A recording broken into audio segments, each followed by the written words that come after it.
মেয়েদের কোন অভ্যাসটা একদমই ভালো লাগে না? কিচ্ছু না, মেয়েদের একটা জন্মসূত্রে পাওয়া অভ্যাস, এটা আমার মারও আছে, এটা আমার বোনেরও আছে, এটা আমার বান্ধবীদেরও আছে। জীবনে প্রেম করেছিলাম, আমার ওই প্রেমিকারও ছিল। যদি জিজ্ঞেস করা হয় হঠাৎ করে চুপ করে থাকে, চুপ করে থাকে, কোনো কথা বলে না। তখন গিয়ে যদি জিজ্ঞেস করি কি ব্যাপার, প্রবলেম, মানে এই কিছু না বলার পরে যদি কোনো পুরুষ মেনে নেয় যে আসলেই কিছু হয়নি, আর পুরুষটা যদি চুপ থাকে, ওর জীবন শেষ। ওর জীবন শেষ।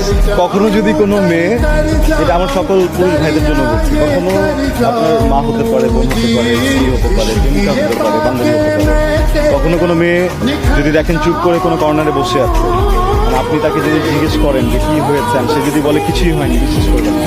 তাকে তারপরে খোয়াবেন, তাকে বলবেন যে সেটা আমি কিছু করছি, আমি অনেক ভুল করছি, আমি সরি। এইভাবে মানে যদি ভুল নাও থাকে, একবার দুবার সরি বলবেন, দেখবেন ঠিক হয়ে যাবে। প্রশংসা করে দেবেন।